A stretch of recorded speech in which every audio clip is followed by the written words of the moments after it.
क्या होगा अगर आपके पास ऐसी किताब आ जाए जिसमें किसी का नाम लिखते ही उसकी मौत तय हो जाती है। ये कोई फिल्म की कहानी नहीं, बल्कि एक सच्ची दास्तान है और इसका नाम है मौत की किताब। आरव दिल्ली का एक सीधा साधा कॉलेज स्टूडेंट था। पढ़ाई में तेज, लेकिन अक्सर अकेला रहता।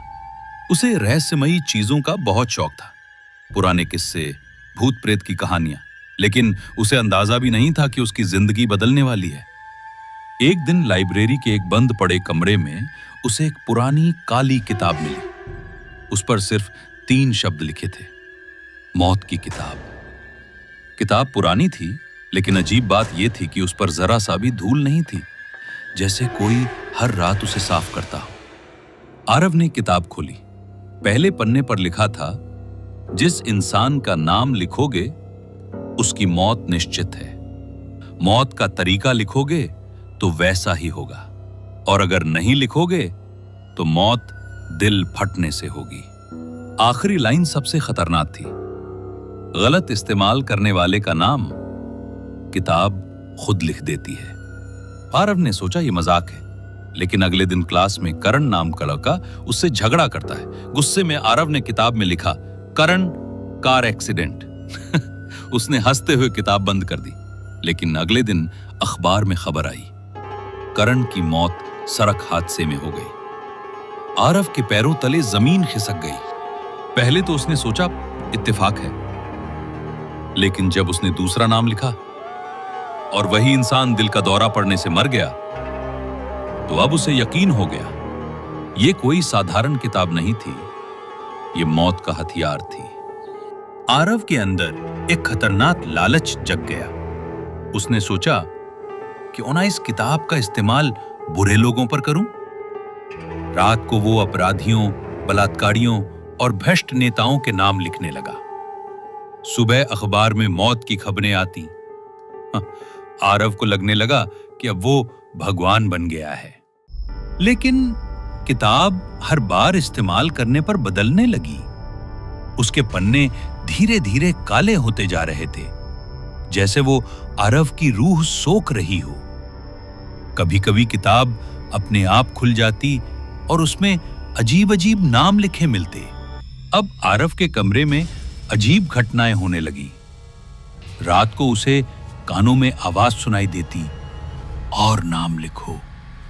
आईने में उसे अपने पीछे धुंधले साए दिखाई देने लगे, और हर बार जब वो नाम लिखता, उसे लगता कोई उसके बहुत पास खड़ा है, सांस ले रहा है। एक रात आरव ने किताब के आखिरी पन्ने में अपना नाम धुंधला लिखा देखा, आरव।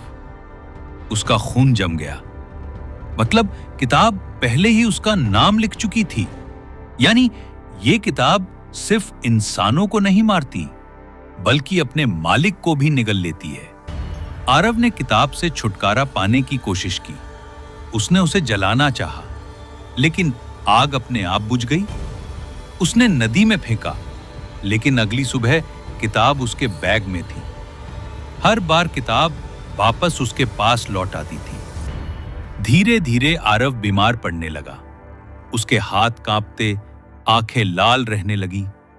रात को सपनों में वो लोग आते जिनके नाम उसने लिखे थे। सब उसके चारों तरफ खड़े होकर कहते, अब तेरी बारी है। शहर में लगातार मौतों से पुलिस परेशान हो गई। जांच हुई तो कई सीसीटीवी फुटेज में आरव दिखाई दिया।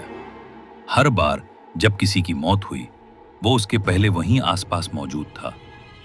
पुलिस उसे पकड़ने वाली थी, लेकिन उससे पहले किताब ने अपना खेल शुरू कर दिया। उस रात आरव ने किताब का एक पन्ना फाड़ने की कोशिश की। जैसे ही उसने पन्ना खींचा, सारे पन्ने उड़कर हवा में फैल गए। हर पन्ने पर उसी का लिखा नाम और चेहरा उभर आया। वो सब चिल्लाने लगे, अब तेरी बारी है। और आखिरी पन्ना उसके हाथ में आकर रुक गया, जिस पर सिर्फ एक नाम था, आरव। अगली सुबह आरव अपने कमरे में मृत मिला। उसका दिल फट चुका था, आंखें खुली रह गई थीं, और उसके पास वही किताब रखी थी, खाली, जैसे कभी इस्तेमाल ही ना हुई हो। आज तक कोई नहीं जानता मौत की किताब कहाँ है? कहा जाता है ये हर बार एक नए मालिक को ढूंढती है, और अगर आपको कभी कहीं कोई काली डायरी मिले तो उसे मत छूना, क्योंकि अगला नाम शायद आपका हो। अगर आपको ये कहानी पसंद आई हो तो वीडियो को लाइक करना मत भूलना। नीचे कमेंट करके बताना कि अगर आपको मौत की किताब मिल जाए तो सबसे पहले आप किसका नाम लिखेंगे। और ऐसी ही डरावनी कहानियों के लिए चैनल को सब्सक्राइब कर देना, क्योंकि अगली बार हो सकता है मैं सुनाऊं आपके शहर की कोई अनसुनी डरावनी कहानी।